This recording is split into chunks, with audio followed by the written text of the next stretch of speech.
Hi UHART students, my name is Jesse Gay. I'm the campus sous chef. By popular request, we're going to be doing homemade pizzas from scratch. We're going to make the dough, we're going to make the sauce, and then I'm going to show you guys how you get creative. Alright, so let's start with the dough first. What we have here is we have 7 3/4 cups of AP flour, and we put this in our bowl. And then from there, we're going to take our yeast, 3 cups of water, and we're going to add 3 tablespoons to our yeast to let the yeast bloom. And we're going to add the rest of our water to the flour. And then we're going to incorporate it. Ideally, you want the water to be about 80 degrees Fahrenheit. And we're not using the machine today because we all got a bunch of spare time on our hands.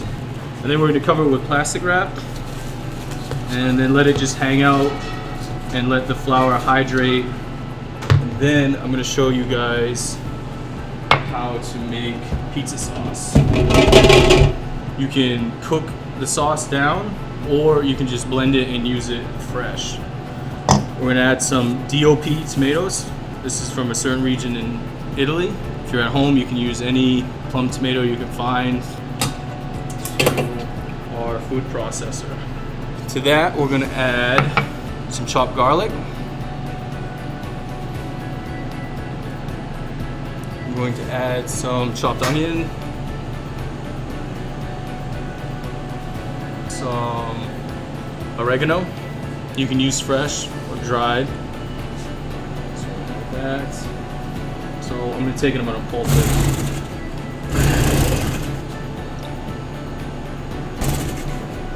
There we go.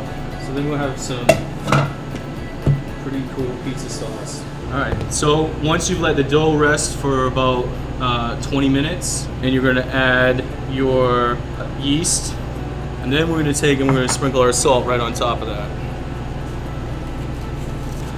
So I'm going to go through the process of kneading. And I'm just going to fold it in half, and then I'm going to press down, and then I'm going to take it, fold it in half, and press down, and then just continue that motion.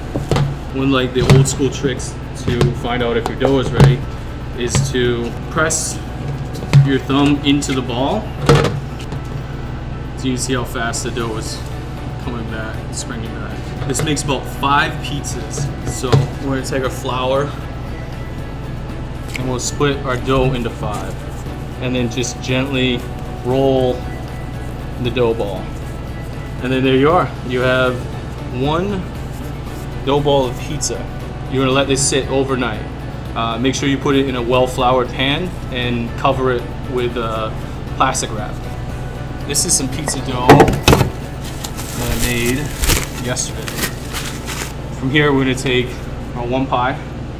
I'm going to hit it with a little bit more flour, shape a nice circle, and then you're going to feel there's some air pockets in there. So what you're going to do is you're going to take and you're going to tap them with your fingers.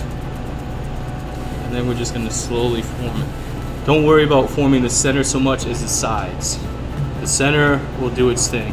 So what we're going to do is we're just going to use our knuckles, and we're going to go along the edge of the dough, kind of like stretch it. This is a pizza peel, and again, this is the same process if you're using a sheet tray at home. You're going to take and you put some semolina, and then you're just going to place the pizza on the peel. Our olive oil, and we're going to season the dough.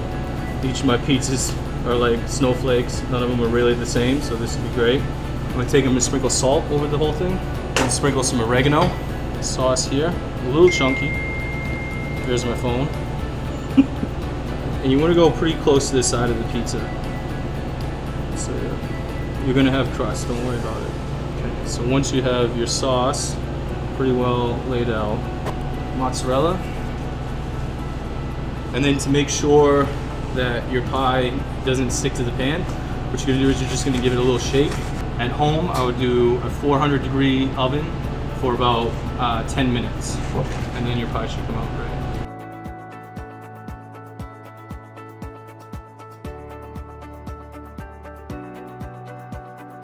So we're gonna make one more pizza today, and I'm just gonna show you how versatile the dough that we made is. Quarantine Korean-inspired pizza.